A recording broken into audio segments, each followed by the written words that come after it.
First, the wire rope clips. There are forged wire rope clips which can carry more weight than the equivalent malleable wire rope clips. The wire rope clips come in two styles: single saddle wire rope clips and the easier to use double saddle wire rope clips. Before we start working with the wire rope, we want to make sure there aren't any frayed wire ends. Find the point before the fray. Wrap the wire rope with a heavy-duty tape. If you're working with a thicker wire rope, you may need to wrap the end with a thin, soft wire. Cut the wire just after the wire wrap. Turnback length is the amount of wire rope that's turned back after you make the loop. Look at the manufacturer's chart for the appropriate wire rope clip you're using. I'm not sure of the application, so I'm going to use a forged wire rope clip. In this case, I'm using 1/4-inch wire rope, so I'll need a 1/4-inch wire rope clip. I need 4 3/4 inches turnback length. I'm going to mark that off on the wire rope. For the loop, I'm going to use a thimble. A thimble is good insurance against abrading or getting a kink in the wire rope. The mark for your turnback should be placed at the end of the thimble.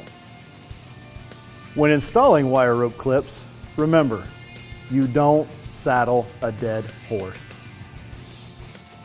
Place the saddle on the long end of the rope, not the dead end of the rope. Earlier we talked about double saddle wire rope clips. With these wire rope clips, it doesn't matter which way you attach them to the wire rope. If safety or convenience is important, double saddle wire rope clips can be an excellent choice. Add the first wire rope clip, 1 saddle length away from the end of the rope.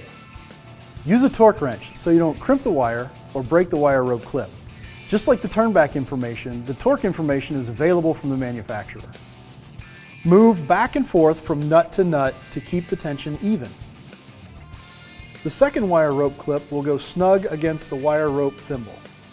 Remove any slack, saddle on the live end of the rope, tighten evenly between the 2 nuts. If you need 3 or more wire rope clips, make sure that they are evenly spaced apart. There you have it, an assembled wire rope loop ready for testing. When you use your wire rope loop, remember, don't use the loop for overhead lifting applications or lifting slings.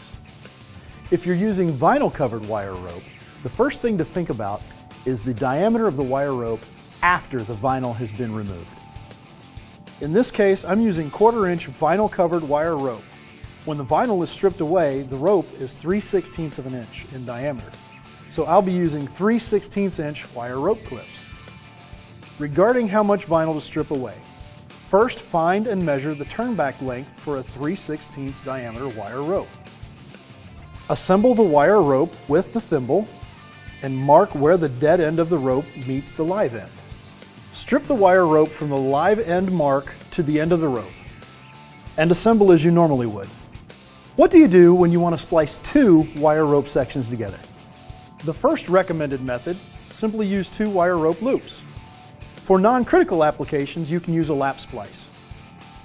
Cut and mark both wire ropes to be spliced based on the thickness of the wire rope and the wire rope clip you decide to use.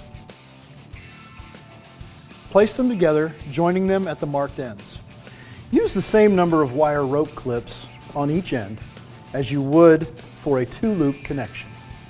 The first wire rope clip goes on one end, 1 saddle away from the end of the rope. Pay attention to placing the saddle on the live end of the rope. Tighten it down, alternating between nuts for even tension. If time is a factor, or you're worried about getting the right saddle on the right wire rope, I recommend a double saddle wire rope clip. Place the rest of the wire rope clips on the rope, evenly spaced out, saddle on the live rope, last clip 1 saddle away from the end. Tighten from the first rope clip to the last, removing slack as you go along. After you've completed your wire rope assembly, you're not done. Apply a test load to the assembly. The test load should be equal to or greater than the load that the assembly will be subjected to. After testing, inspect and retighten the nuts to the recommended torque value. You should also continue to occasionally inspect the assembly for wear, abuse, and fatigue.